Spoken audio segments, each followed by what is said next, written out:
Uttar Pradesh police भर्ती 2024 में शामिल हो रहे सभी साथियों का बहुत बहुत स्वागत है। आप देख रहे हैं हमारा यूट्यूब चैनल तैयारी जीत की, जिसमें सामान्य ज्ञान से संबंधित 25 प्रश्नों की महत्वपूर्ण सीरीज हम आपके लिए लाए हैं। इस सीरीज का नाम है वर्दी मेरा जुनून। तो आइए बिना देरी के प्रारंभ करते हैं। प्रश्न संख्या 1, नवीन राज्यों के निर्माण का अधिकार किसे प्राप्त है? तो आपके पास ऑप्शन है। ऑप्शन 1 राष्ट्रपति, ऑप्शन 2 राज्यपाल, ऑप्शन 3 संसद और ऑप्शन 4 मुख्यमंत्री। साथियों, परीक्षा की दृष्टि से ये सारे प्रश्न बहुत ही महत्वपूर्ण हैं। तो इसका जो सही आंसर होगा, नवीन राज्यों के निर्माण का अधिकार संसद के पास होता है। संसद जो है नवीन राज्यों का निर्माण कर सकती है। तो इस प्रकार से ये ऑप्शन सही हो जाएगा, ऑप्शन नंबर 3 संसद। तो इसको भी आपको ध्यान में रखना चाहिए। तो आइए बढ़ते हैं अपने अगले प्रश्न की तरफ। प्रश्न संख्या 2। प्रश्न संख्या 2 है कि अंत्योदय का विचार किसने दिया था? ऑप्शन देख लेते हैं। विनोबा भावे ने दिया था, महात्मा गांधी, श्री अरविंद घोष या जयप्रकाश नारायण। तो साथियों, इसका सही जवाब हो जाएगा, अंत्योदय का विचार सबसे पहले महात्मा गांधी ने दिया था। तो इसका सही जवाब हो जाएगा 2। तो आइए बढ़ते हैं अगले प्रश्न की तरफ। प्रश्न संख्या 3, जल का शुद्धतम रूप होता है? ऑप्शन देखते हैं। नल का जल, वर्षा जल, भूमि जल और आसुत जल। तो जल का जो शुद्धतम रूप होता है वो आसुत जल होता है, जिसे हम डिस्टिल्ड वाटर बोलते हैं। जो इंजेक्शन वगैरह लगाए जाते हैं उसमें जो जल मिलाया जाता है वो भी डिस्टिल्ड वाटर होता है। तो आसुत जल सबसे शुद्ध जल होता है। तो इस प्रकार से ऑप्शन सही हो जाएगा, ऑप्शन नंबर 4 आसुत जल। प्रश्न नंबर 4 देखते हैं। प्रश्न नंबर 4 है, गन्ना उत्पादन में सबसे अग्रणी राज्य भारत में कौन सा है? प्रश्न कह रहा है कि सबसे ज़्यादा गन्ने का उत्पादन भारत में कहाँ पे होता है? तो ऑप्शन हमारे पास है उत्तर प्रदेश, महाराष्ट्र, कर्नाटक, तमिलनाडु। तो सबसे ज़्यादा जो गन्ने का उत्पादन राज्य करता है वह राज्य है आपका उत्तर प्रदेश। उत्तर प्रदेश में सबसे ज़्यादा गन्ने का उत्पादन होता है। तो इस प्रकार से ऑप्शन पहला जो है सही हो जाएगा। आइए बढ़ते हैं प्रश्न नंबर 5 की तरफ। प्रश्न संख्या 5, उत्तर प्रदेश का वह जिला जो खेल के सामान बनाने के लिए प्रसिद्ध है? ऑप्शन देख लेते हैं। मेरठ, सहारनपुर, वाराणसी और लखनऊ। साथियों, उत्तर प्रदेश का वह जिला जो खेल के सामान बनाने के लिए प्रसिद्ध है वह जिला है आपका मेरठ। तो इस प्रकार से ऑप्शन नंबर 1 सही आंसर हो जाएगा। प्रश्न नंबर 6 देख लेते हैं। उत्तर प्रदेश के किस जिले में यूरेनियम पाया जाता है? ललितपुर, मिर्जापुर, सोनभद्र और बांदा। तो इसका जो सही जवाब हो जाएगा ऑप्शन नंबर 1 ललितपुर। ललितपुर में यूरेनियम पाया जाता है। यह उत्तर प्रदेश का एक जिला है ललितपुर, जिसमें यूरेनियम पाया जाता है। आइए प्रश्न नंबर 7 की तरफ बढ़ते हैं। उत्तर प्रदेश में कृत्रिम रबर बनाने का कारखाना कहाँ स्थित है? ऑप्शन देख लेते हैं। ऑप्शन आपके पास हैं बरेली, हमीरपुर, झांसी और बांदा। तो उत्तर प्रदेश में जो रबर बनाने का कारखाना है वो ऑप्शन 1 बरेली सही हो जाएगा। बरेली में उत्तर प्रदेश का रबर बनाने का कारखाना स्थित है। तो इसको भी आपको ध्यान में रखना है। ये सारे के सारे क्वेश्चन बहुत ही महत्वपूर्ण क्वेश्चन हैं जो आपकी पुलिस भर्ती के लिए बहुत ही महत्वपूर्ण होंगे। तो इन सारे प्रश्नों को आपको ध्यान में रखना है, याद रखना है। आइए बढ़ते हैं अपने प्रश्न संख्या 8 की तरफ। बुद्ध का अभिप्राय क्या है? बुद्ध का अभिप्राय मूर्ख होता है या लोभी होता है या ज्ञान प्राप्ति होता है या अत्याचारी होता है? तो साथियों इसका जो सही जवाब होगा वह होगा ऑप्शन नंबर 3, ज्ञान प्राप्ति। ज्ञान प्राप्ति ये सही जवाब हो जाएगा बुद्ध का। अब प्रश्न संख्या 9 की तरफ बढ़ते हैं। प्रश्न संख्या 9 क्या कह रहा है कि बड़ा इमामबाड़ा कहाँ स्थित है। हमारे पास ऑप्शन है आगरा में, पटना, लखनऊ, अमृतसर। तो इसका जवाब तो ज़्यादा से ज़्यादा लोग जानते ही होंगे कि इमामबाड़ा जो है ये लखनऊ में स्थित है।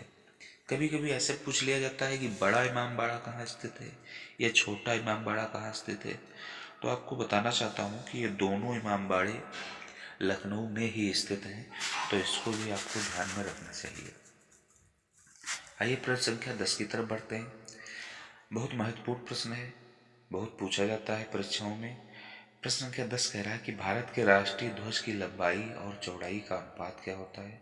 तो ऑप्शन देख लेते हैं। पहला ऑप्शन है 5:3, दूसरा ऑप्शन 3:2, तीसरा ऑप्शन है 3:4 और चौथा ऑप्शन हमारे पास है 2:1।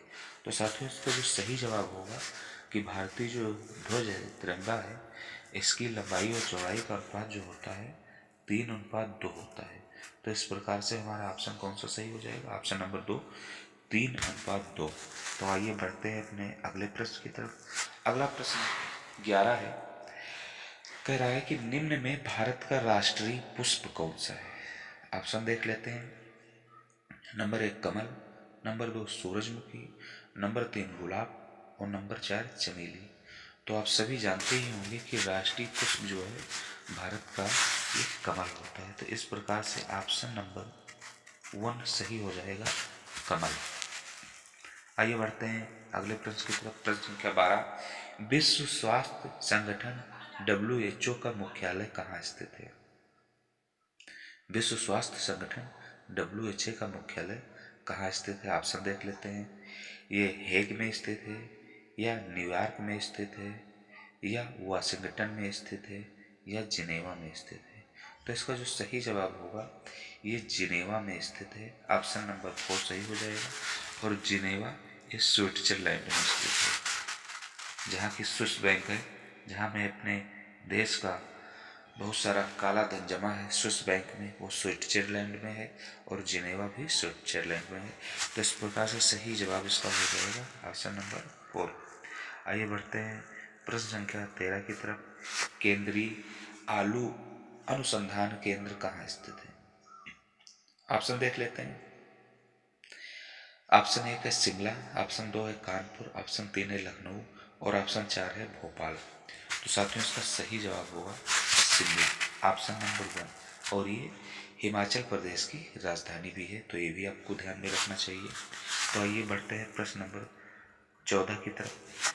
वर्तमान में राष्ट्रीय स्वयंसेवक संघ के प्रमुख कौन है। राष्ट्रीय स्वयंसेवक संघ अर्थात RSS के प्रमुख कौन है। ऑप्शन देख लेते हैं। Number 1 Narendra Modi, number 2 Yogi Adityanath, number 2 Yogi Adityanath, number 3 Mohan Bhagwat और नंबर 4 हेडगेवार। तो साथियों इसका सही जवाब होगा मोहन भागवत हो जाएगा, ऑप्शन नंबर 3। ये RSS के प्रमुख है। बहुत ही इम्पोर्टेंट प्रश्न है। आप जानते हैं नरेंद्र मोदी भारत के प्रधानमंत्री हैं, योगी आदित्यनाथ उत्तर प्रदेश के मुख्यमंत्री हैं और मोहन भागवत राष्ट्रीय स्वयंसेवक संघ RSS के प्रमुख हैं। हेडगेवार जो है साथियों, इनका पूरा नाम है केशव राम बलराम हेडगेवार। ये RSS के जो पहले सरसंघ चालक से सबसे पहले 1925 में जब इसकी नागपुर में स्थापना हुई थी, तो सबसे पहले केशवराम बलराम हेडगेवार इसके सरसंघ चालक बने थे। तो ये भी आपको ध्यान में रखना है। तो हमारे इस प्रश्न का जो सही जवाब है ये मोहन भागवत, ऑप्शन नंबर 3, राष्ट्रीय स्वयंसेवक RSS के प्रमुख है मोहन भागवत। तो आइए बढ़ते हैं प्रश्न नंबर 15 की तरफ। प्रश्न नंबर 15 क्या कह रहा है कि सरस्वती सम्मान किस क्षेत्र में दिया जाता है। तो साथियों ऑप्शन देख लेते हैं। ऑप्शन नंबर 1 साहित्य, ऑप्शन नंबर 2 पत्रकारिता, ऑप्शन नंबर 3 फिल्म और ऑप्शन नंबर 4 खेल कूद। तो साथियों आपको बताना चाहता हूँ कि जो सरस्वती सम्मान है ये साहित्य के क्षेत्र में दिया जाता है। साहित्य के क्षेत्र में उत्कृष्ट कार्य करने वाले लोगों को यह सम्मान, सरस्वती सम्मान दिया जाता है।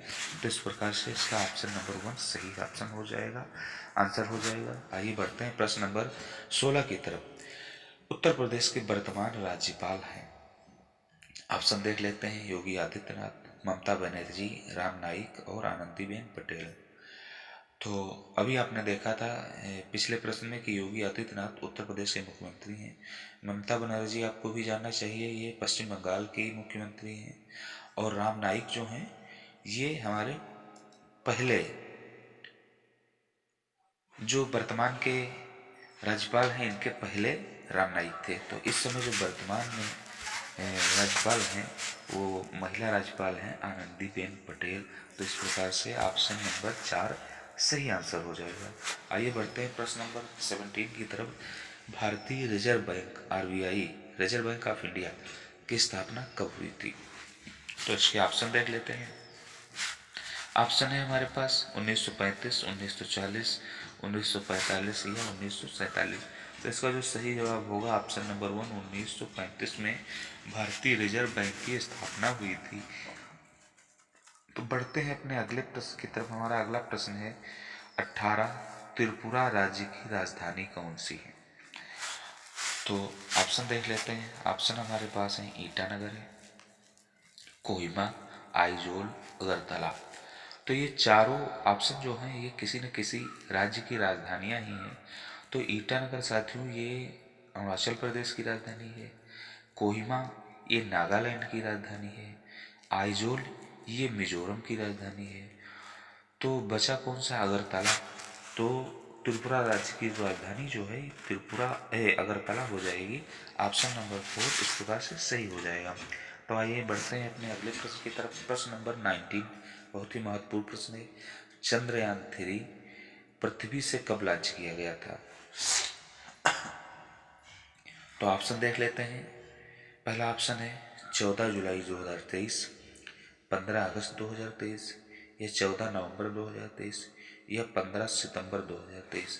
तो साथियों आप सभी जानते होंगे या नहीं भी जानते हैं तो आपको याद रखना है कि 14 जुलाई 2023। तो आइए बढ़ते हैं प्रश्न संख्या 20 की तरफ। ध्वनि के शोरगुल का मापन होता है, ये डेसिबल में होता है, ये पास्कल में होता है, ये प्रकाश वर्ष में होता है, या खगोलीय इकाई में होता है? तो साथियों इसका जो सही जवाब होगा डेसिबल। डेसिबल में जो शोरगुल होता है ये डेसिबल में मापा जाता है। उसका सही जवाब हो जाएगा ऑप्शन नंबर 1।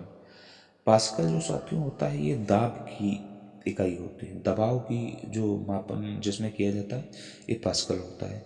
और प्रकाश वर्ष जो है ये लंबाई मापन का विशाल दूरी के लिए लंबाई मापन की यूनिट है, जैसे ग्रहों के मध्य में। तो इस प्रकार से ये सब आपको याद रखना चाहिए।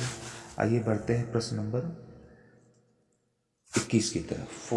फोटोग्राफी में उपयोगी हाइपो रासायनिक रूप से होता है। तो इसका ऑप्शन देख लेते हैं। सिल्वर ब्रोमाइड, सोडियम थायोसल्फेट या सोडियम फास्फेट या सिल्वर नाइट्रेट। तो इसका जो सही जवाब बनेगा ये सोडियम थायोसल्फेट हो जाएगा, फोटोग्राफी में उपयोगी हाइपो।